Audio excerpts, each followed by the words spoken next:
Just as the US plans to begin retaliating against Russia for the large-scale hacking of American government agencies and corporations discovered late last year, the Biden administration faces a new cyber attack that raises the question of whether it will have to strike back at another major adversary, China. How will the US government respond to these cyber attacks? Keep watching to find out. Over 60,000 organizations in the US and at least 280,000 users worldwide using Microsoft Exchange for their email were hacked between February 26 and March 3.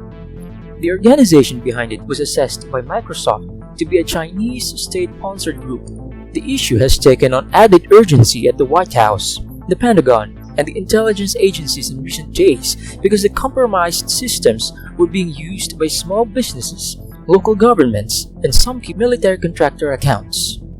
The United States' first major move with a series of covert operations across Russian networks.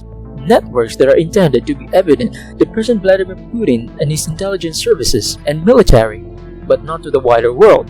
Well, it's not that much of a secret now since they've announced it. US officials said that the actions would be combined with some kind of economic sanctions and an executive order from Mr. Biden to accelerate the hardening of federal government networks.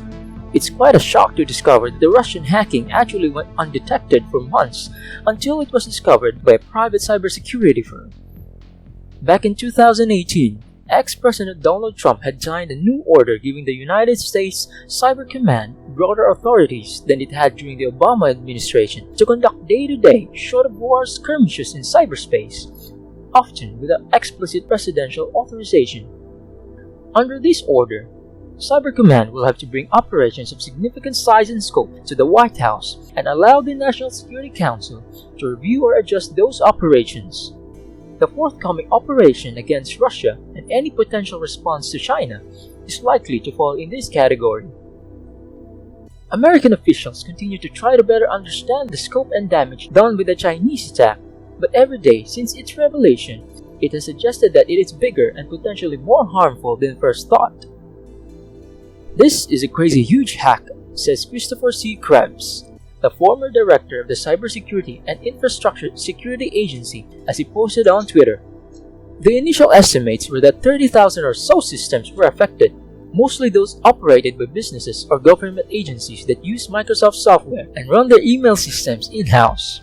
But the breadth of the intrusion and the identities of the victims are still unclear, and while the Chinese deploy the attack widely, they might have sought only to take information from a narrow group of targets in which they have the highest interest. There is little doubt that the scope of attack has American officials considering whether they will have to retaliate against China as well. That would put them in the position of engaging in a potentially escalating conflict with the two countries that are also its biggest nuclear arms adversaries. It has become increasingly clear in recent days that the hacking that Microsoft has attributed to the Chinese poses many of the same challenges as to the attack conducted by the Russians. The debate preoccupying the White House is how to respond. In writings and talks over the past 4 years, Mr. Sullivan has made clear that he believes traditional sanctions alone do not sufficiently raise the cost to force powers like Russia or China to begin to talk about new rules of the road for cyberspace. But at the same time, government officials often fear that too strong of a response risks escalation. That is a particular concern in the Russian and Chinese attacks, where both countries have clearly planted back doors to American systems that could be used for more destructive purposes. Russia broke into the Democratic National Committee and state voter registration systems in 2016, largely by guessing or obtaining passwords only, but they used a far more sophisticated method in the SolarWinds hacking, inserting code into the company's software updates, which allowed them deep into about 18,000 systems that used the network management software. Once inside, the Russians had high-level access to the systems with no passwords required. Similarly, 4 years ago, a vast majority of Chinese government hacking was conducted via email spear phishing campaigns. But over the past few years, China's military hacking division have been consolidating into a new strategic support force. Similar to the Pentagon Cyber Command, some of the most important hacking operations are run by the stealthier Ministry of State Security, China's premier intelligence agency, which maintains a satellite network of contractors. Indeed, the great United States of America have been served a taste of its own medicine. It currently faces a huge reality check that its biggest adversaries of the past, and until today, have now seemingly narrowed down the gap in cyber prowess. I'm sure America has done the same thing to countless countries also, but for what purpose? I'd like to think that these nations have done espionage for one same reason, and that is to serve and protect the welfare of its people and secure their future.